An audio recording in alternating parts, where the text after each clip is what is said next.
Hello everyone, you're watching Awaz News. I'm Kubra Ali and I'll be taking you through big news across Canada. Ontario Place Spa developer releases updated designs following public criticism. Cleanup of runoff from Toronto area industrial fire won't be completed until October. Detached home prices declined in all but four of Toronto's neighborhoods last quarter report. Ontario offers money to public health units that voluntarily merge.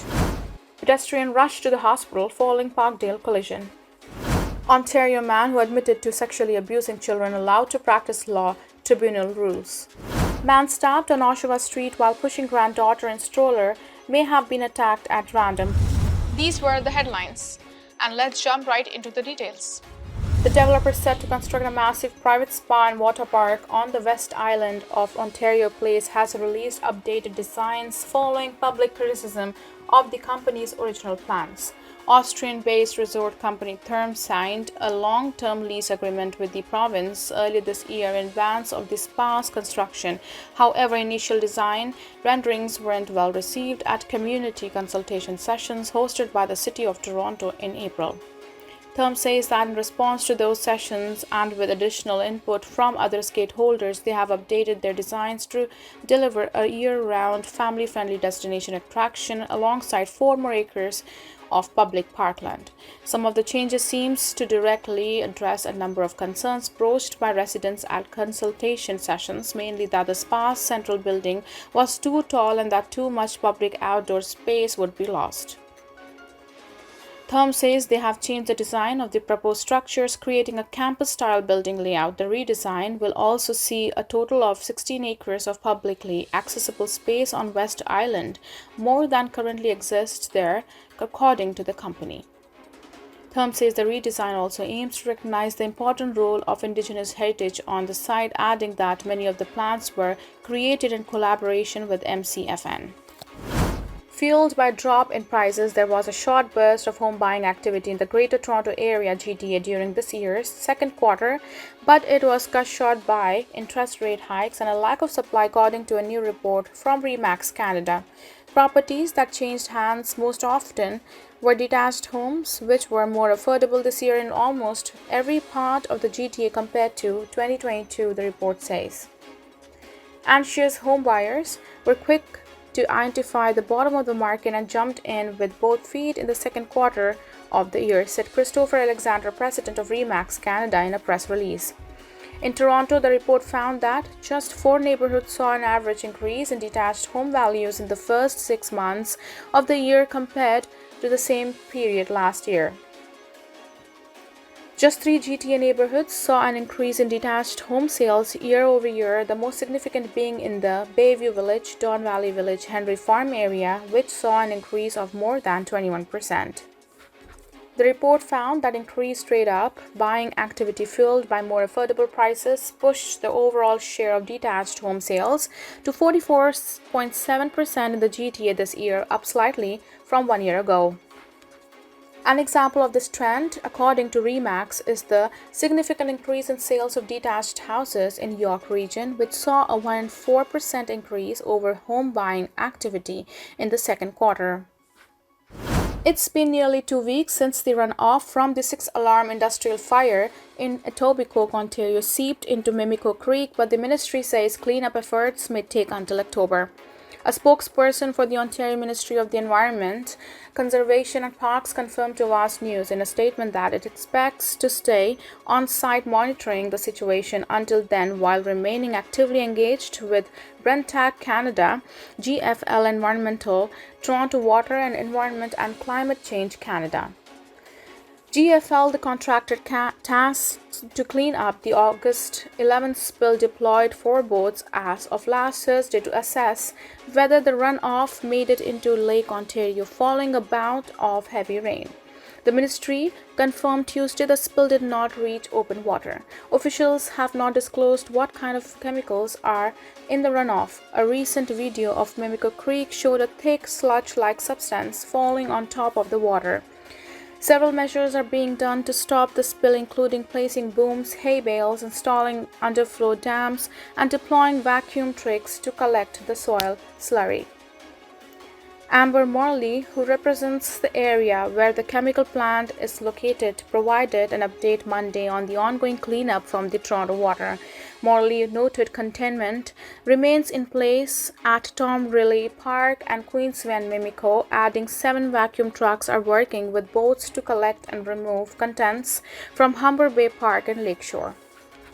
The runoff from the industrial fire has impacted local wildlife, as Toronto Wildlife Centre confirmed 1 in 6 birds have been rescued so far, though 18 have died. Most of the birds in our care from the industrial spill are ducks, except for 2 ring-billed gulls and 1 great blue heron.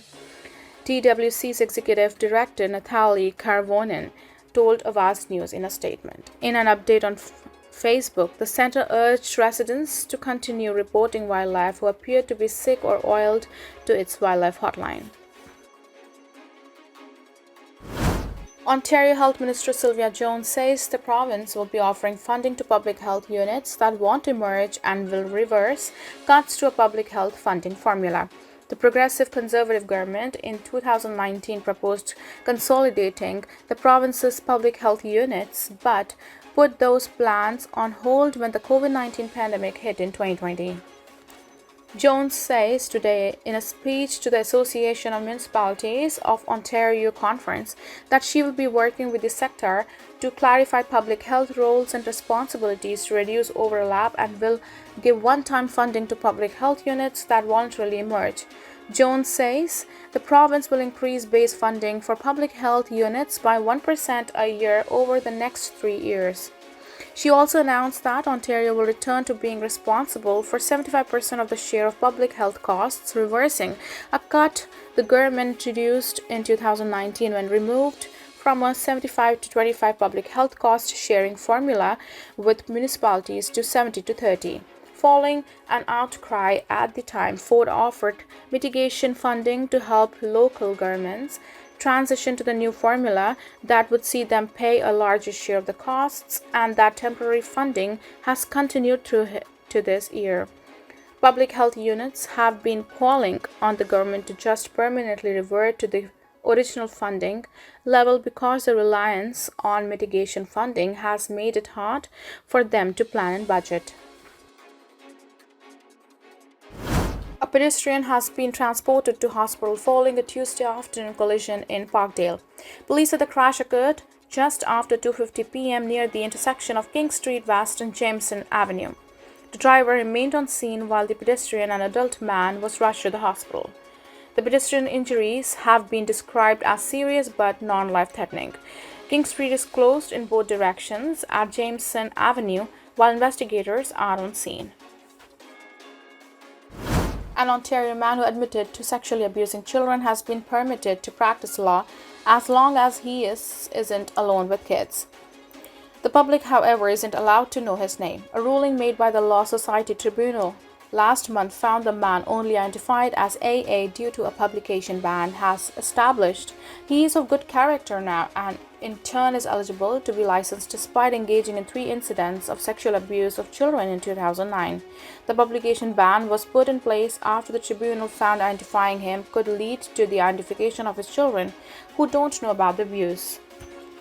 In their ruling, the tribunal says the nature and the extent of AA's behavior was severe, but that based on his remorse, rehabilitative efforts, the fact that there had not been further incidents of abuse since 2009, and the significant passage of time, he is eligible to be licensed as long as he doesn't meet with the minors, while unsupervised, completes certain administrative requirements, and is called to the bar.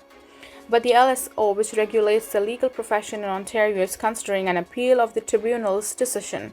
If the tribunal hears the appeal, the LSO said it would also seek a stay of the ruling in order to prevent AA from being called to the bar until the appeal is decided.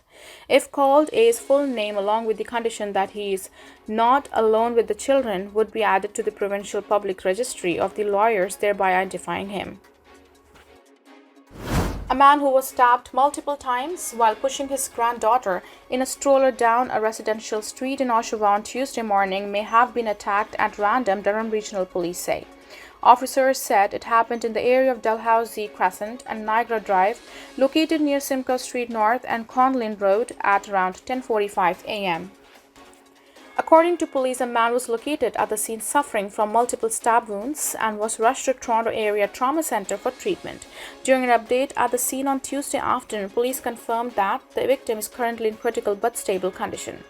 A short time after the stabbing, a male suspect was arrested at a residence nearby, Duty Inspector Chris Ludlow told reporters. The 20-year-old is facing one count of aggravated assault and one count of assault with a weapon.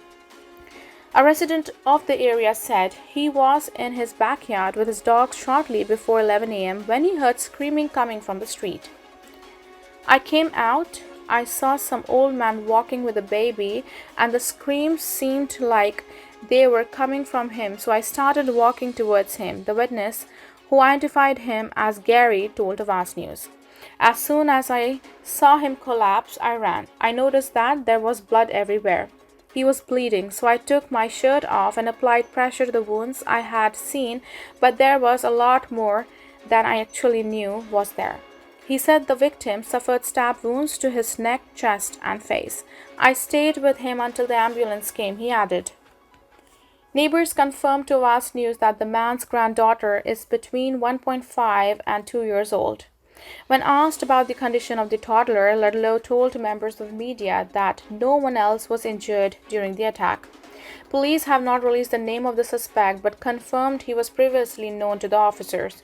Police said he has lived in the region in the past, but it is not clear if he currently resides in the area. Ludlow said it was the quick actions of community members and officers that led to the arrest of the suspect. He urged anyone with information about the stabbing who has not yet come forward to contact police. That's it for now. I'm Kubrali signing off. See you tomorrow, same time, same channel. Have a good night.